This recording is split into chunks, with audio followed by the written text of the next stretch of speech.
27장 5절부터 볼게요. 이삭이 그의 아들 에서에게 말할 때 리브가가 들었더니 에서가 사냥하여 오려고 들로 나가매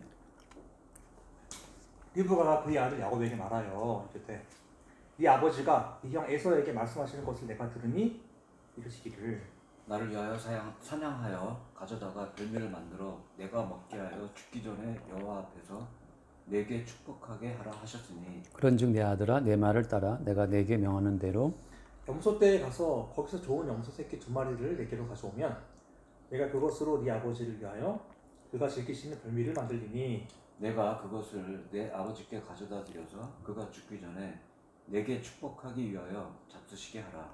야곱이 그 어머니 리브가에게 이르되 내 형 에서는 털이 많은 사람이요 나는 매끈매끈한 사람인즉 아버지께서 나를 만드실진데 내가 아버지의 눈에 속이는 자로 보일지라 복은 고사하고 저주를 받을까 하나이다.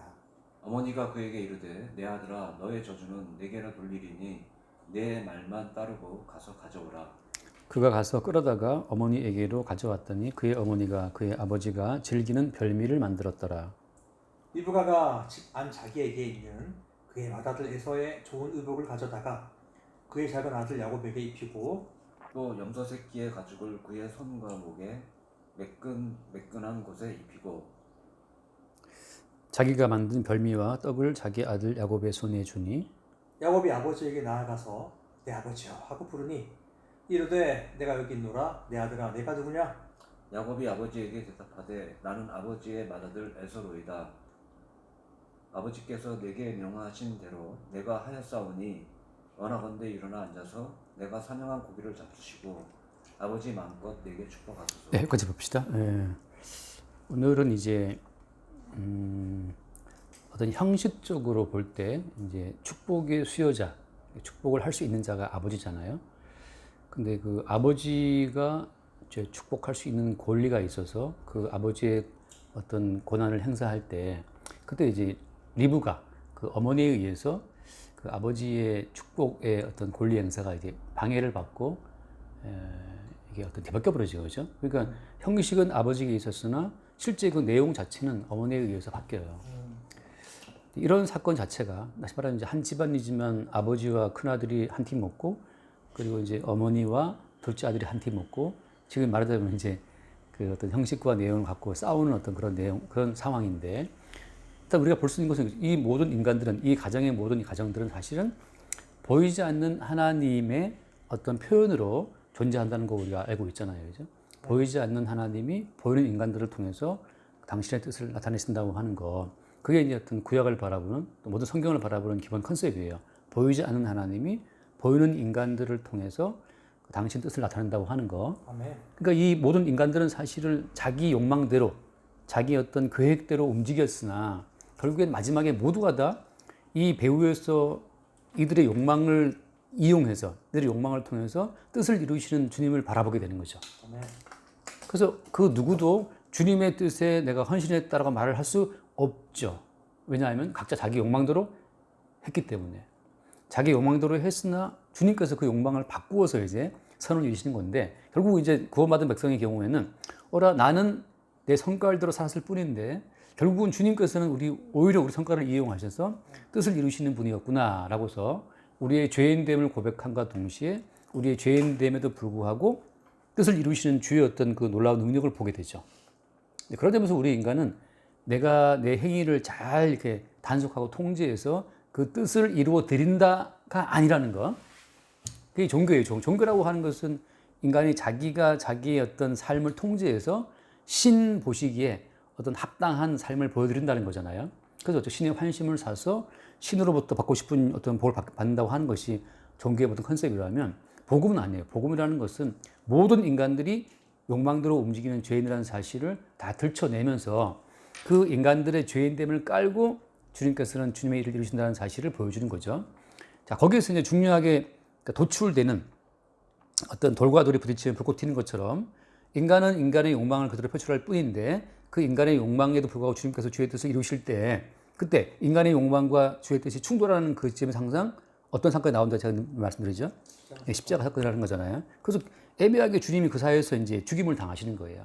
인간의 욕망에 의해서 하나님 뜻에 의해서 예수님의 십자가의 사건이 도출되면서 우리는 욕망대로 정말 어떤 범죄자들의 어떤 그 속성을 따라 살았을 뿐인데 하나님께서는 그런 우리의 모든 죄와 허물을 그 아들 예수님이 담당시킴으로 말미암아서 오히려 우리에게 복을 입히시는구나를 보게 되는 거죠. 결국 인간은 자기 행위에 대한 어떤 그런 가치를 늘 부정당하는 상황 속으로 들어가요. 내가 한 거라고는 사실 욕망대로 산 것밖에 없구나. 그렇잖아요. 방금 아까 말했던 것처럼 그냥 성깔대로 그냥 드러내고 사는 거죠. 그러니까 나중에 보면 내가 뭘 했다라고 말을 못 해요. 나는 그냥 내 성깔대로 했을 뿐이니까.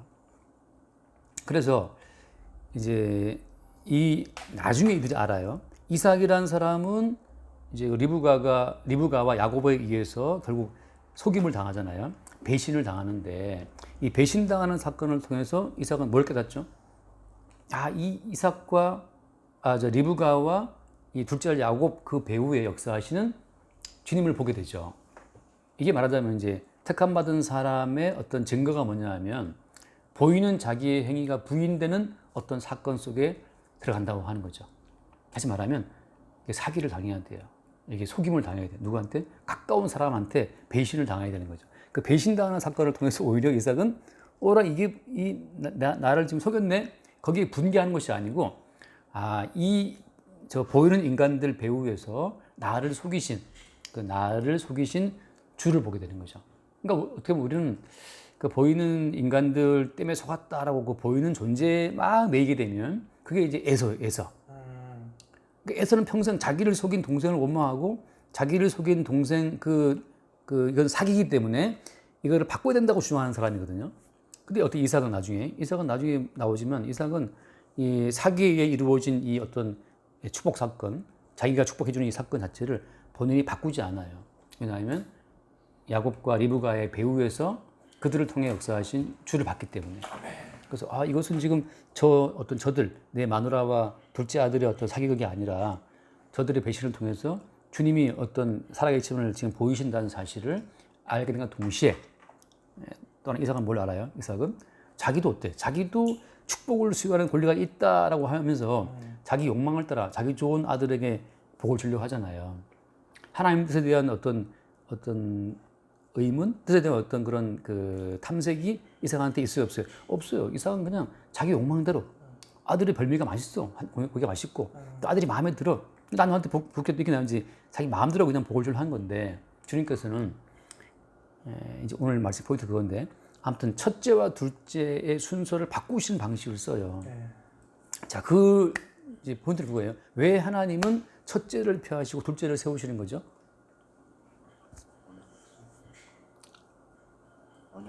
그렇죠. 언약 백성인데 언약 백성 자체가 등장할 때 왜 첫째가 폐해지고 둘째가 세워지는 방식으로 언약 백성은 등장될까요? 성경의 이게 큰 흐름이에요. 다시 말하면 아버지에 의해서 아들이 사는 구조가 아니고 아들에 의해서 아버지가 사는 구조가 언약 백성의 구조예요. 그러니까 언약의 틀이라고 하는 것은 먼저 난 자가 나중 난 자를 살리는 것이 아니고 언약의 구조는 나중 난 자가 먼저 난 자를 살리는 구조입니다. 간단하게 말씀, 이거 말하자면 고린도전서 15장에 나오는 말씀인데 고린도전서 15장에 그런 표현을 써요. 첫사람 아담이라는 표현을 쓰나? 첫 번째 아담이라는 표현을 쓰나? 정확히 한번 봅시다.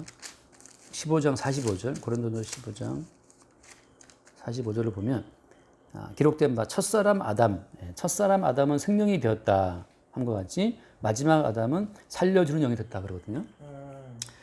자, 첫사람 아담은 어떻게 결국은 선악과를 먹고 이건 끝났어요. 죽었어요. 근데 어떻게 마지막 아담에 의해서 첫사람 아담도 살아납니다. 그러니까 첫사람 아담은 그냥 생명이 되었기 때문에 자기의 목숨 자체를 갖고 있다가 그냥 아웃되는 거고 마지막 아담으로 오신 예수 그리스도는 살려주는 분이기 때문에 마지막 아담에 의해서 그 이전의 모든 인류 가운데 택함받은 자가 다 생명을 얻어요. 언약 안의 구조는 그래서 먼저 난 자가 오히려 폐해지고 나중 난 자에 의해서 먼저 난 자가 도리어 생명을 얻는 구조.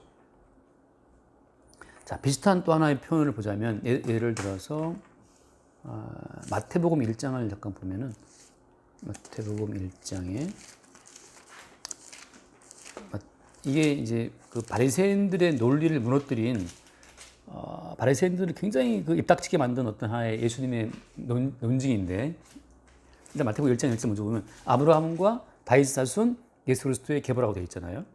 그러니까 일단 어때요? 형식으로 보자면 누가 누구의 자손이에요? 형식으로 보자면은 예수님이 아브라함과 다윗의 자손이에요. 형식은 그렇단 말이죠. 근데 그 형식의 내면에 흐르고 있는 실제 내용은 뭐냐 하면 오히려 예수 그리스도에 의해서 아브라함과 다윗이 사는 구조예요. 그래서 이제 이 다윗과 아브라함의 어떤 이 족보 가운데 누가 나타났냐면 예수가 나신단 말이죠. 예수가 나셨어요. 자, 이렇게 깔아놓고 나서 마태복음 그 몇 장인지 찾아볼게요. 마태복음 몇 장인지 20장인가?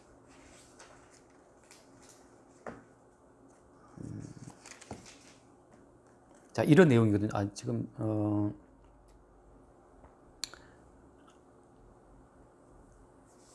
그 다윗이 그 메시아를 주라고 했는데 어떻게 그 말하자면 조상이 후손을 보고 주라 할 수 있느냐 그 이야기인데 그게 몇 장이더라?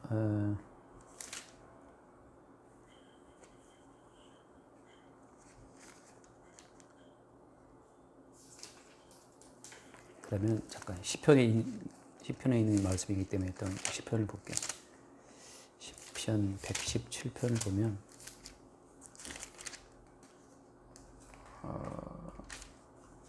117편이 아니고 118편 여기 또 간주가 없네. 죄송합니다. 한번 검색해 보세요. 어떻게 뭐 구절 아무거나 말씀해 주세요. 검색해 볼게요.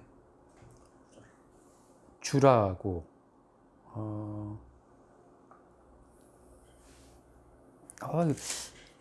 알아서 근데 갑자기 생각 안 나요 지금.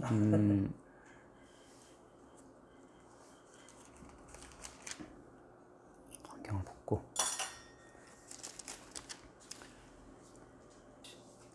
네, 마태복음 22장 41절에 보면 22장 41절에 그 바리새인들이 모였을 때 예수께서 그들에게 물으시되 너희는 그리스도에 대하여 어떻게 생각하느냐? 누구의 자손이냐? 대답하되 뭐라고 했어요? 내 자손입니다. 그랬어요. 그러니까 그리스도가 누구 자손이냐 했을 때 바리새인들은 알고 있었어요. 그리스도는 다윗 자손이다. 43절. 이르시되 그러면 다윗이 성령에 감동되어 어찌 그리스도를 주라 칭하여 말하되 주께서 내 주께 이르시되 내가 내 원수를 내 발 아래에 둘 때까지 내 우편에 앉아 있으라 하셨도다. 이게 시편에 있는 이야기, 시편 110편에 나온 얘기거든요. 시편 110편에 다윗이 노래할 때 주께서 내 주에게, 그러니까 자기 후손으로 오게 될 그리스도에 대해서 주라고 표현했단 말이죠. 그래서 예수님 질문은 그거예요.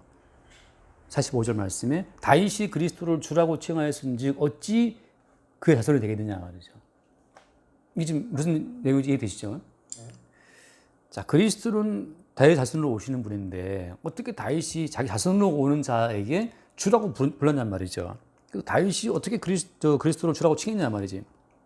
근데 다윗은 그리스도를 주라고 칭했는데 어떻게 그러면 그의 자손으로 올 수 있냐 말이에요. 이게 지금 육신의 어떤 형식적으로 형식 가운데서 예수 그리스도는 다윗의 손으로 오셨지만 실제 내용 속에서는 어때요? 다시 말하면 이게 계시의 세계인데 계시의 세계 속에서는 어떠냐면 예수가 먼저 있었고 그 예수 그리스도를 나타내기 위해서 다윗이라고 하는 존재가 이 땅에 났다고 하는 거죠. 그러니까 지금 보이는 육신의 세계는 거꾸로예요. 영적인 세계에서는 그리스도 예수가 나타나고 증거되기 위해서 이 땅에 버려진 자들이 아브라함과 다윗이라고 하는 거죠. 그러니까 육신의 법으로 보자면 다윗과 아브라함이 예수님의 그 조상이 되지만 계시의 세계에서는 예수를 나타내기 위해서 이 땅에 그들은 다윗과 아브라함은 보내진 거예요. 보내진 거. 시간 속의 역사 가운데에서. 그래서 이 말을 했더니만 한마디도 너희 대답하는 자가 없고 그날부터 감히 그에게 문제도 없더라. 그래서 바리새인들이 이 예수님과의 논쟁을 통해서 갑자기 할 말이 없는 거죠. 그들 입장에서는 지금 보이는 역사의 세계, 형식의 세계만으로 세계를 이해하는 사람들이기 때문에 역사 너머의 계시의 세계를 도대체 이들은 모르기 때문에 예수님이 논쟁 자체를 받지 못하는 거죠. 그러니까 다윗스님이 계시의 세계 속에서 예수 그리스도 메시아를 위해서 내가 이 땅에 보냄받았고 결국 내가 이 땅에 존재하는 것은 앞으로 오시게 될 그 예수를 증거하기 위해서 내가 있다는 사실을 다윗은 계시 가운데 보고 이 사실을 증거한 거예요. 근데 지금 바리새인들은 지금 계시의 세계에 연결되는 접점, 제가 늘 말하는 것처럼 계시의 세계와 역사에서 만나는 접점이 십자가인데 그 십자가 사건이 없었기 때문에 자기가 부인되는 사건이 없었기 때문에 이걸 알지 못하는 거예요. 평생 죽을 때까지 자기 자신의 세계를 지키는 목적으로 살아왔기 때문에 나의 가치, 내가 생각하는 나의 어떤 그 방법, 그 삶의 어떤 그 가치, 행위의 가치를 지키려면서 살아왔기 때문에 이게 지금 자기가 다시 말하면 자기가 부인되고 어떤 깨지는 경험이 없는 사람들이죠. 오늘 말씀을 보자면 어때요? 이삭은 누구에 의해서 지금 깨진 거예요? 누구에 의해서? 믿었던 자기 부인과 아들에 의해서 이삭이 생각하는 이삭의 모든 계획이 다 무산돼 버린 거예요. 그때 이삭은 뭘 깨닫는 겁니까? 그때 이삭이 자기를 속인 야곱 불러와서 야 네가 감히 애비를 속여? 이 나쁜 놈아 하고서 야곱에게 저주를 퍼붓고 야곱을 쫓아내고 추방하고 막 혼내키고 다시 에서 불러갖고 복주고 한 그런 일을 이삭이 안 하잖아요. 왜 안 하는 거냐 하면 이미 이삭은 어때요? 자기가 생각한 자기의 세계가 무너진 거예요. 어떻게 이해했기 때문에 하나님이 보이는 야곱과 자기 아내를 통해서 자기의 세계를 깨달았다는 사실을 이삭이 봤기 때문에 이게 말하자면 이삭이 깨진 십자가의 사건이에요. 지난주에 했던 말씀처럼 이삭은 이 사건을 통해서 다시 어디에 연결되어 있습니까? 이삭이 번제한 사건. 그 십자가의 사건인데 이삭은 계속해서 모리아 산에서 번제로 드렸던 그 사건, 아버지에 의해서 그러다가 수풀에 걸린 어린 양 때문에 살아났잖아요. 그때 이미 어때? 그때 이미 이삭은 죽은 자라고 판명이 났어요. 그 모리아 산의 번제로 해서 이삭은 이미 죽은 자라고 하는 그 사실이 평생 따라오는 거예요. 그래서 너는 죽은 자였잖아. 너는 죽은 자야. 그 이삭이 죽은 자라는 사실을 이제 그 아들과 아내에 의해서 배반당하고 속임을 당하면서 또 아는 거예요. 난 참 죽은 자였구나. 내가 할 수 있는 것이 아무것도 없었지. 나는 그냥 주님이 그 죄 뜻을 이루는 죄 뜻을 이루는 하나의 껍질, 하나의 외피, 그죠? 하나의 외형이라는 사실을 또 인정하는 거예요. 그러니까 우리가 생각하는 어떤 우리의 사실 자체가 깨지는 사건을 통해서 우리는 뭘 보는 겁니까? 우리의 죽음, 십자가의 사건을 통해서 나는 이미 죽은 자라는 사실. 그래서 이삭 같은 경우에는 모리아산의 번제 사건이 십자가의 사건이라면은 바울은 무슨 말을 해요? 바울은 갈라디아서 2장 20절 말씀에서 십자가 내가 못 박혔다 하잖아요. 내가. 그래서 우리가 볼 때는 사도 바울은 언제 못 박혔냐라고 하지만 성령으로 말미암아 바울은 자기가 이미 예수와 함께 죽었다는 사실을 항상 확인받는 과정으로 가요. 그러니까 성도는 항상 십자가의 사건을 확인받는 그 과정의 연속이에요. 십자가의 사건은 단회적이지만 십자가의 사건은 어때요? 그 적용은 늘 반복적이에요. 누구에 의해서? 성령으로 말미암아. 그러니까 성령은 항상 십자가의 사건을 가지고 와서 야, 너 이미 죽었잖아. 너 이미 죽은 자야. 네가 죽었다고 하는 그 어떤 증거는 뭔지 아냐? 네가 믿었던 네 아내와 네 아들에 의해서 배신당하고 속는 거야. 네 계획과 네 뜻, 너의 모든 구상, 큰아들한테 내가 몽땅 복을 물려주고 가업을 물려주리라는 그 모든 구상, 그것은 허상이라는 사실을 십자가에 죽은 예수님이 알게 하시는 거죠. 그래서 지금 오늘 이 사건 자체는 그러니까 먼저 된 자가 나중 된다고 하는 거. 그래서 이제 핵심은 뭐예요? 나중에 오신 그 예수 그리스도가 사실은 예수 그리스도에 의해서 먼저 있던 모든 것들의 그 삶의 의미가 해석이 되는 거예요. 이삭은 왜 살았나? 아브라함은 왜 살았어요? 다윗은 왜 살았어요? 다 자기 뒤에 오실 그 예수 그리스도를 나타내고 증거하기 위한 모형으로 내가 살았다는 사실을 그때 아는 거죠. 그거 똑같아요, 지금. 지금 우리는 왜 살아요? 정말 인생의 삶의 의미가 이게 한 방에 죽어버리면 의미가 없어요. 왜 죽는지 아무 의미 없거든요. 근데 우리는 사는 의미가 뭐냐 하면 십자가 이미 죽임 당하신 예수를 나타내고 증거한 용도로 우리가 지금 있는 거거든요. 그러니까 십자가 사건을 기점으로 역사적으로 그 전에 사람들은 장차 오실 예수를 위해서 이제 쭉 인생을 살아왔다면 예수님 십자가 사건 이후에 온 우리들은 십자가에 죽임 당하신 예수 그리스도에 의해서 우리 인생 그 예수님을 증거할 용도로 우리가 존재한다는 사실을 증거하기 위해서 존재하는 거죠. 그래서 무슨 말씀이에요? 예수님께서 그 사도행전 1장 8절 말씀에 이거 다 외우는 말씀이기도 한데 사도행전 1장 8절 한번 읽어볼게요. 오직 성령이 너에게 임하시면 너희가 권능을 받고 예루살렘과 온 유대와 사마리아와 땅까지 이르러 내 증인이 되리라. 그러니까 성도의 인생은 예수님을 나타내고 증거하는 증인으로서의 어떤 의미가 있는 거죠. 구약 성도들은 오실 예수 그리스도를, 신약 성도들은 오신 예수 그리스도를 증거하는 예수 그리스도가 내 안에 살고 있다고 하는 거. 그 예수님이 나를 통해 뭔가 하고 있다는 그 사실을 증거하는 용도로 그냥 살아있는 겁니다. 여기서 지금 유일하게 에서라고 하는 사람은 주님에 의해서, 그러니까 주님이 일으킨 사건에 의해서 그러니까 자기 자신이 깨지지 않는 사람이에요. 이삭 같은 경우에는 이걸 인정하잖아요. 주님이 역사하셨다 인정하지만 에서는 어때요? 에서는 주님 자체가 인지가 안 돼요. 그래서 나중에 어떻게 합니까? 제발 아버지 다시 한번 복을 남긴 복이 없느냐부터 해서 계속 자기 자신의 입장을 항변하는 쪽으로만 가요. 거기서 보이지 않는 주님과의 어떤 접점이 이 에서에게는 없어요. 그게 이제 에서의 불행이죠. 동일하게 사기를 당했으나 이삭과 에서가 이삭은 당하게 하신 주체가 주님이라는 사실로서 그 사기의 배후에 계신 주님과 연결된 자임을 보이는 거고, 같은 사기를 당했지만 어때? 에서는 이 사기의 배후에 계신 주님을 모르는 거죠. 그러니까 평생 이제 보이는 인간을 향해서 원망하다 끝나요. 내가 누구 때문에 뭐 이렇게 가난하게 됐고, 누가 나를 속였기 때문에, 그리고 맨날 그 돌아보면 과거에 있었던 뭐 내가 누구 때문에 하는 그 보이는 인간에게 매이는 것으로 평생 지나가는 거죠. 근데 보이는 모든 것은 다 헛개비예요. 그래서 주님께서는 어떻게 하냐면 광야로 밟고 들어가갖고, 그러니까 보이는 인간에 의해서 평생을 살아오던 그 애굽에서의 모든 삶이었는데 광야에 데려 들어가갖고 보이는 사람이 아무도 없어. 근데 보이는 사람이 없음에도 불구하고 심지어 자기 행함도 안 보이는데 40년간 살잖아요. 그죠? 그래서 인간의 행위와 인간의 어떤 그 의도, 뭐 교회 그런 것이 원인이 아님에도 불구하고 내가 왜 살아있지라고 함으로써 그 보이지 않는 주님을 증거하는 용도로 이제 그 광야로 간 거거든요. 그러니까 성도 입장에서는 그 어딘가 내 힘과 내 노력으로 어떤 자기 인생이 그 되는 것이 아니라는 사실을 확인하는 그 과정 속에서 보이지 않는 주님을 증거하는 용도로 쓰임 받는 거예요. 이렇게 나왔을 때 고백이 뭐냐? 예를 들어서 약간 사도행전 2장 말씀 보면 사도행전 2장에서 이것도 3장이네요. 사도행전 3장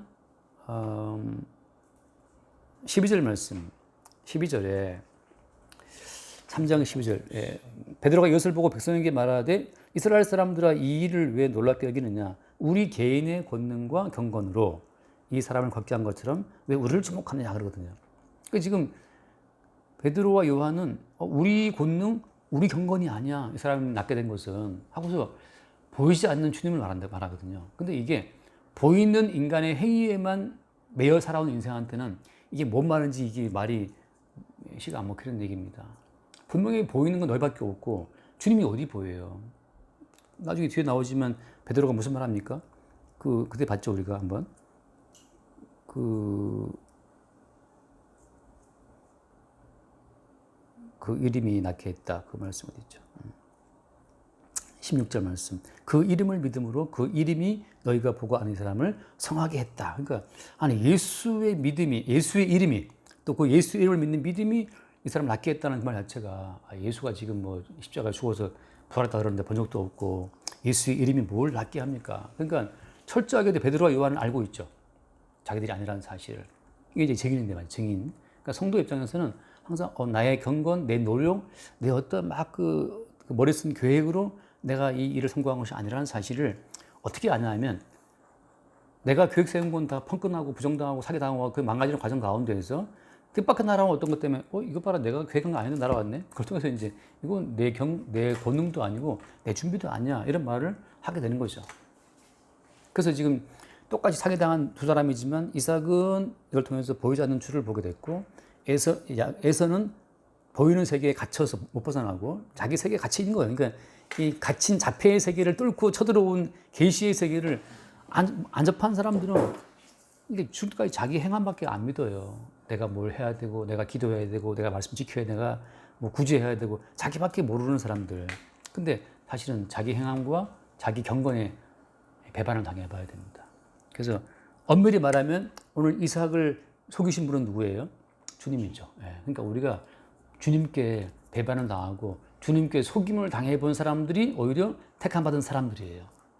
예. 주님에 의해서 내 노력이 배신을 당해야 돼요. 네.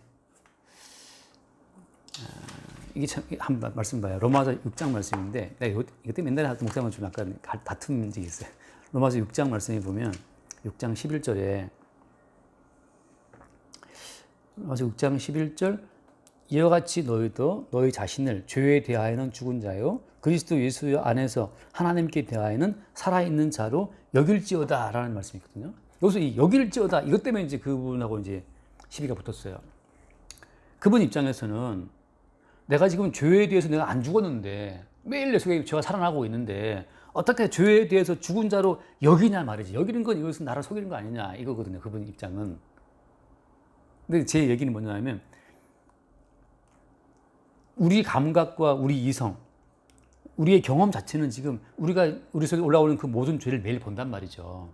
근데 하나님께서 보시기에 야, 너희들은 이미 죄에 대해 죽은 자라고 말씀하시기 때문에 내 감각과 내 이성과 내 판단 믿지 말고 주께서 그 죄에 대해서 죽은 자라고 말씀하시니까 그 사실 받아들이는 거다. 그게 믿음이다. 그래서 그분 입장에서는 내 속에 매일 죄가 올라오고 있는데 어떻게 내가 죄에 대해 죽은 자로 여기냐. 이건 나를 속이는 거고 나를 이제 기만하는 것이다. 그래서 그분이 한 처방은 뭐냐? 그 뒤에 말씀처럼 이제 자기의 몸을 막 쳐서 그러니까 너희 지체를 불의에 물어 죄에 들지 말고 이런 말씀이 나오거든요. 그러니까 자기 의지를 갖고 계속 죄와 싸워야 된다는 식으로 이제 그분은 돌아간 거예요. 근데 다시 말하면 그분은 지금 예수로서의 말씀에 자기 이성이 속지가 않은 거예요. 우리는 내가 볼 때는 분명히 죄가 올라와. 근데 주님께서 말씀하시기를 너 죄는 아니냐. 그렇게 말하게 되면 우리 뭘 받아들여야 되냐 하면은 나의 이성적 판단의 진리가 아니고 나에게 너의 이미 죄가 없다고 선언하시는 하나님의 말씀이 진리라고 하는 것으로 내가 내 이성에 속아야 되거든요. 근데 이게 억지로는 안 돼요. 정말 내 속에 올라오는 죄를 보기 때문에. 근데 우리는 어떻게 이 과정에 뭐가 숨어 있는 겁니까? 제가 늘 드리는 말씀처럼 내가 어떠한 죄를 범했다 할지라도 이미 그 죄를 어때요? 주님이 다 용서했기 때문에 용서해 놓으신 죄의 내역을, 죄의 항목을 우리는 볼 뿐이잖아요. 그러니까 십자가에서 예수를 만난 적이 없는 사람들은 계속 끝까지 자기 행위로 구원받을 만한 믿음을 이뤄나가려고 애를 쓰는 거예요. 그러니까 그가 말하는 그 믿음은 다시 어떤 믿음은? 그 믿음은 그냥 관념적인 믿음, 관념적인 믿음. 예수가 내 죄를 용서해 주셨다. 고맙습니다. 하고 가서 또 본인이 이제 본인 죄를 이기려고 막 싸우고 있는 거지. 결코 못 이길 싸움을. 뭘 믿고 있는 거예요? 자기의 관념, 자기의 이성을 믿고 있는 거죠. 자기의 판단을 믿고 있는 거야. 근데 이삭도 어때? 이삭도 자기의 판단을 믿고 분명히 자기 판단을 믿고 야곱 그러니까 자기가 이삭의 인식의 세계에선 누구한테 복을 빌었어요? 분명히 이삭은 에석의 복을 빌었거든. 근데 어때? 실제는 그게 야곱이었어. 이삭은 자기의 이성을 어때? 나중에 그래서 결국은 어때요? 자기 이성을 부인당하는 거예요. 아, 내가 생각한 나의 이 명확한 이성으로 볼 때는 분명히 얘는 에서야라고 했는데 주님은 그걸 섞게 하신 거거든요. 그러니까 우리의 명확한 이성으로 볼 때는 매일 네 속에 죄가 올라와. 아, 나 죄인이야. 그거 왜 네가 너의 죄인됨을 네가 판단하느냐. 죄가 있다 없다 판단하시는 재판장은 주님이신데 그 주제넘게 본인이 재판장이 되어서 본인을 막 피고라고 지금 정지하고 있는 거예요. 근데 누가 너에게 네 인생을 재판할 권리를 주었단 말이냐. 주님 하신 말씀은. 판단하시는 분은 주님이라 하잖아요. 주님. 주님 판단하시는 거예요. 그래서 아까 잠깐 말씀 읽고 마치도록 할게요. 마태복음 또 마태복음 20장을 보면 거기에 그 유명한 비유가 나오는데 마태복음 20장 그러니까 우리가 우리의 노력에 의해서 속아야 돼요. 그러니까 주님에 의해서 우리의 노력과 우리 이성과 우리의 모든 생각에 대해서 속임을 당하지 않으면 우리 자신의 세계를 이게 그러니까 주님이 일으킨 그 우리를 속이는 사건에 의해서 우리가 생각하는 그 견고한 우리의 세계가 무너지지 않으면 그 사람은 지금 계시의 세계가 침투해 들어온 적이 없는 사람이기 때문에 자기의 세계만 평생 붙들고 있다가 지옥 가는 거예요. 그게 마지막 허구의 세계인데 그 마태복음 20장 말씀해 보면 1절 볼게요. 천국은 마치 품꾼을 얻어 포도원에 들여보내려고 이른 아침에 나간 집주인과 같으니 그가 하루 한 데나리온씩 품꾼들과 약속하여 포도원에 들여보내고라고 하잖아요. 그다음에 이제 3절 보면 또 제 3시에 나가보니 장터에 놀고 있는 사람들이 또 있는지라. 3시는 이제 우리로 말하면 이제 아침 9시예요. 보통 일식시장 나가면 6시쯤 사람 다 불러가잖아요. 일식시장에서는. 근데 3시니까 이제 9시까지 이 사람들은 일터를 못 찾고 놀고 있었단 말이지. 4절 말씀, 그들에게 이르되 너희는 포도원에 들어가서 내가 너희 상당하게 주리니 일을 해라 보냈어요. 그다음 이제 5절 말씀 보면 또 언제 제 6시는 12시예요. 제 9시는 오후 3시고 또 나가서 그와 같이 하고 그다음 제 11시는 몇 시예요 그럼? 11시는 11 곱하기 6 하면 되니까 17시는 오후 5시. 5시 또 나가면 사람이 서 있어. 그래서 이르되 너희는 어찌 종일토록 놀고 여기 있느냐. 7절 이르되 우리를 품꾼으로 쓰는 이가 없음이니이다. 이르되 너희도 포도원에 들어가라 해서 8절 저물매 포도원 주인이 청지기에게 이르되 품꾼들을 다 불러와서 싹을 주라 했잖아요. 9절 말씀 제 11시에 온 자들이 와서 한 데나리온 받았다. 오후 5시에 온 사람들이 한 데나리온씩 받은 거예요. 한 데나리온은 이제 노동자의 일풍삼시예요. 요즘 일당이죠, 일당. 한 10만 원 되나 요즘으로 치면 10만 원 받았어요. 그래서 10절 말씀 먼저 온 자들이 와서 더 받을 줄 아는 거죠 이제. 근데 어때 똑같이 한 데나리온을 준 거예요. 그래서 11절 받아놓은 집주인은 원망하여 이르되 나중 온 이 사람들은 한 시간밖에 일 안 했단 말이지. 그들을 종일 수고하고 더 일을 했는데 우리와 똑같이 취급하느냐? 이게 불만을 토한 거죠. 똑같이 했다고. 그래서 13절 주인이 그 중 한 사람에게 대답하되 이르되 친구여 내가 내게 잘못한 것이 없다. 네가 나와 계약할 때 한 데나리온 계약했단 말이지. 그래서 14절 네 것이나 가지고 가라. 나중 온 이 사람에게 너와 같이 주는 것이 내 뜻이다. 내 것을 가지고 내 뜻대로 할 것이 아니냐? 내가 선하고 내가 악하게 보느냐? 그 다음 말씀 보세요. 16절. 같이 나중된 자로서 먼저 되고 먼저 되지 않는. 이게 주님이 하신 비유의 이 결론이에요. 나중된 자가 먼저 되고 먼저 된다 나중 된다는 거죠. 여기에서 지금 이 먼저 온 품꾼들 6시에 새벽 6시에 계약 믿고 들어온 이 품꾼들과 또 9시에 들어온 품꾼들 이 사람은 전부 다 지금 다 자기 이성에 속고 있는 거예요. 이렇게 일찍 와서 일을 했으니까 더 많이 주시겠지라고 했는데 어때요 주님은? 5시에 들어온 걔들하고 똑같이 품꾼을 줘버리는 거지. 그리고 말씀하시기를 야 내가 내 것 가지고 내 마음대로 하는데 무슨 별말이 많냐라고 하는 거예요. 모든 인간들은 자기들이 생각하는 자기 이성의 법을 갖고 인생을 살거든요. 그게 자기의 그 모든 가치관이 주님에 의해서 그게 무너지지 않으면 버림받는 거예요. 우리가 주장하는 모든 그 권리에 대한 모든 주장은 허구예요, 사실은. 저 언제 얘기했나? 제가 한번 어릴 때 저희 어머니 그런 얘기인데 시골 장 맞아서 물 데려가는데 막 큰 가방 하나 떠들어가는데 어떤 그 동네 진짜 거지가 하나 그걸 가방을 주었는데 가방 속에 보니까 지폐가 다발이 꽉 차 있었거든. 그래서 그 거지가 갑자기 부자가 됐어요. 그게 유명한 얘기야 그 동네에. 그래서 아니 저 거지는 뭘 했다고 갑자기 부자가 됐냔 말이야. 그냥 장 맞을 때 가서 가방 하나 건져왔는데 거기에 돈이 있었던 뿐이죠. 우리가 볼 때는 열심히 일한 사람이 더 많이 벌고 이것이 우리가 갖고 있는 그냥 우리가 갖고 있는 진리야 진리. 그 우리가 가지고 있는 내가 행한 것만큼 먹는다라고 하는 행위의 어떤 가치를 두고 살아가는 우리의 기준이 주님에 의해서 속지 않으면 무너지지 않으면 지옥 가는 겁니다. 그러니까 하나님께서는 지금 이 세상의 모든 가치 있잖아요. 행함의 근거를 두고 어떤 대접받는 이 모든 이 땅의 가치를 예수님 본인의 행위에 근거한 가치의 세계로 다 때려 부수는 거거든요, 이게. 그래서 먼저 된 자는 당연히 어때? 먼저 왔기 때문에 내가 상 받는다고 생각하잖아요. 주님 그걸 무너뜨리시는 거예요. 나중된 자는 나중된 자는 뭐냐면 예수 그리스도에 의해서 어떤 가치를 받게 된 자가 나중된 자거든요, 이게. 아멘. 그러니까 우리는 인생을 살면서 우리는 항상 속아야 돼. 내가 열심히 했으니까 뭐 좀 더 좋은 게 주어지겠지. 이걸 속지 않으면 우리 보이는 인간 세계의 배후에서 역사하시는 주님을 감지를 못해요. 아멘. 그러니까 목사님도 설교 준비를 많이 하거든. 많이 준비하니까 이번 주에는 뭐 되겠지 그러는데 그것도 망해야 돼요. 망해서 결국 말씀하시는 분 주님이라는 사실을 보지 않으면 평생 본인이 준비하고 본인이 그 뭐 나름대로 여러 가지 연구한 그대로 결과가 있다고 또 이야기하고 설교하고 막 전파하게 돼요. 먼저 된 자들이 그 먼저 된 행함의 가치, 자기 존재의 어떤 가치를 부정당하지 않으면 그 나중된 자, 예수 그리스도에 의해서 세워진 자들로 이들을 부끄럽게 하시는 그 주님의 십자가의 그 어떤 진리에 다 반기를 들어요.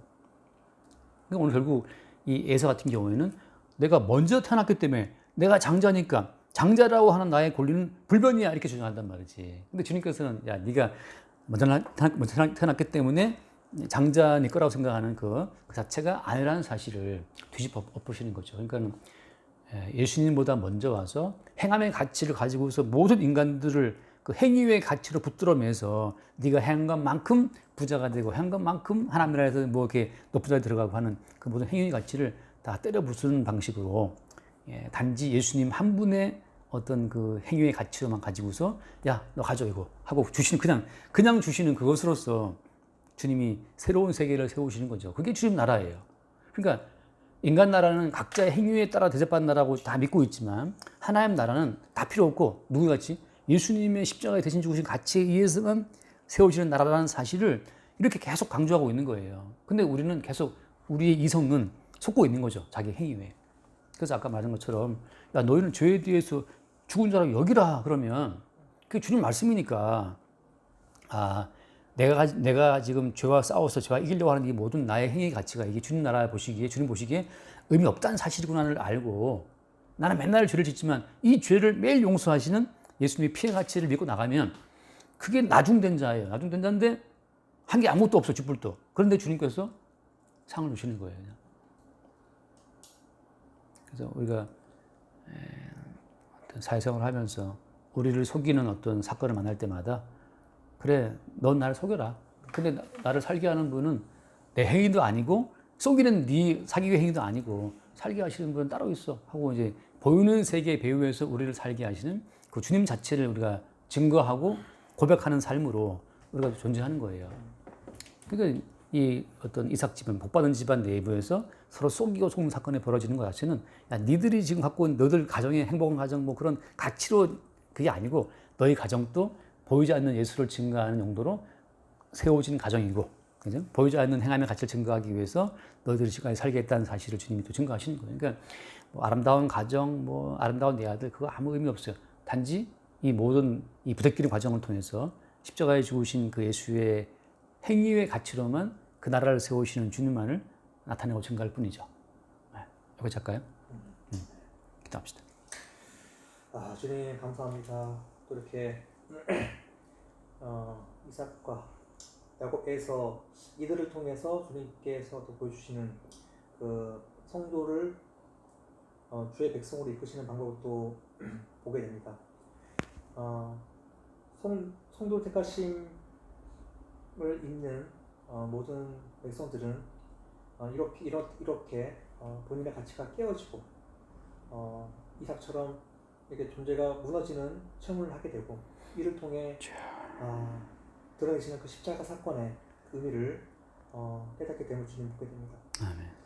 주님 십자가의 그 앞에 서서 인간의 전존죄가 부정되고 오직 그리스도 예수의 가치만이 드러내어지는 이 역사를 더욱더 목도할 수 있는 믿음을 더해 주시고 저희가 매일매일 이렇게 살아가는 목적이 세상에서 말하는 수많은 가치들은 전적으로 다 부정되고 오직 예수 그리스도의 증인으로서 존재됨을 지금 다시 한번 깨닫게 되었습니다.